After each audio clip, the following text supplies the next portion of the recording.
Hello and welcome. My name is James McNeil here at mentalmma.com. This is the video series entitled The Emotionally Intelligent Fighter.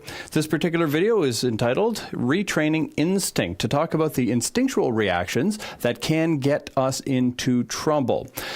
Very basically, if you were to swing anything towards my face, my natural tendency is to close my eyes and jerk my head back. This is normal and healthy for normal people. However, for a mixed martial artist, it could get you in trouble to close your eyes. It could also get you in trouble to move your head in predictable directions, because then the other person can predict the direction. Recently, I was watching a fight where the fighter actually did that. They intentionally did, and they told us after the fight, they said, I went for the overhead right, knowing that they would duck their head right in line for my left hook. And so they faked the right, hit them with the left hook, and knocked them out. And so fighters prey on other fighters' instinct. And what I mean by that is ancient instinct. Those things that have been passed down through the years, right? The genetic predisposed instinctual reactions. And so if we allow ourselves to behave instinctually, if a fighter behaves instinctually, they can be predictable and therefore countered, and it can be preyed upon. So what we want to talk about is, how do I retrain instincts so that unconsciously I will knee-jerk react in a way that's actually in my benefit in the sport called mixed martial arts. What does it take? Well, it takes a lot, because instinct is there for a reason. To retrain instinct takes a lot. Piece by piece and case by case, it doesn't take that long. But if you're talking about the total of the sport of mixed martial arts, it can be guesstimated that the investment would be 10,000 hours. Now, for those of us who are not mixed martial artists, we can be grateful that we don't have to put in that kind of time. If you want to participate at the high levels, it takes about 10,000 hours to retrain instinct so that you behave appropriately for the sport, rather than instinctually, which becomes predictable. And so, yes, it's a huge investment of time, and it is, for those who have done it, worth it, because it produces freedom and enlightened reactions rather than habitual reactions and predictable reactions. Okay, 10,000 hours. And if you're a prospect to be a mixed martial arts professional, if you're thinking about the sport, just think about the investment. How many hours a week can you spend in the gym? There's nothing that's going to make up for that kind of time of practice and practice and practice, to be trained and retrained, to roll with great fighters, to spar with great fighters.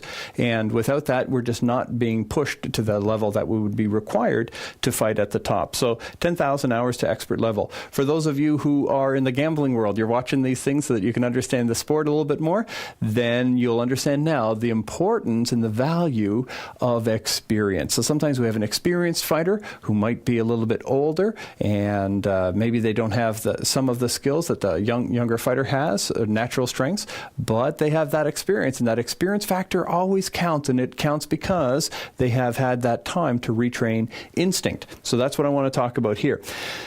So that's what it takes to retrain instinct. And what hopefully it's clear now, it's the instinctual reactions are not the ones I was born with, but the ones I've developed now. Okay, good. Now the benefit, you can enter into what's called precognitive genius. So we're talking in the milliseconds here. We're not talking about minutes. We're talking about milliseconds of time difference. But here's what it means. Precognitive genius. First of all, we know that there is precognitive thought or emotive interpretation. Precognition means before I'm able to think about something, I've already reacted to it emotionally or otherwise. The subconscious mind, the non-conscious mind, reacts very, very quickly without the conscious mind being aware of why. Sometimes we have a feeling, we don't know why we feel it. That's precog. Also, we know that there's a superhighway between the senses and the emotive center, or the instinctual centers of the brain.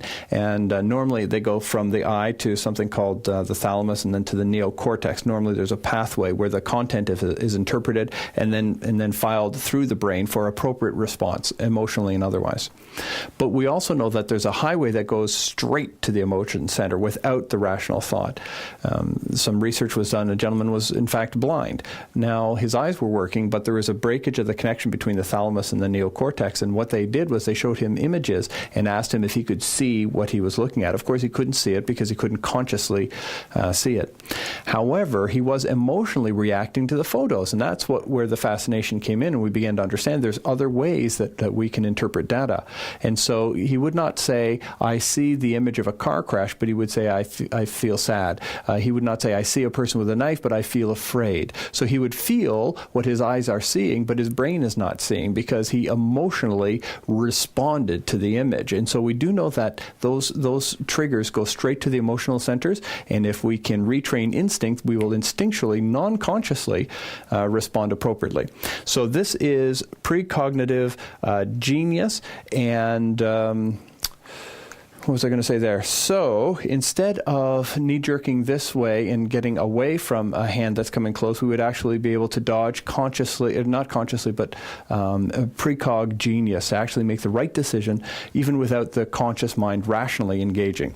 So hopefully that helps to understand the retraining of instinct and the value of retraining instinct, because then we can automatically and at lightning speed respond appropriately to the stimuli coming at us, and that takes retraining of instinct. Hopefully that helps, and that's where experience comes in so very valuable when you're studying fighters. So thank you so much. Hope this was helpful, and I will take more and more time on different videos to flesh these things out, to explain how they apply.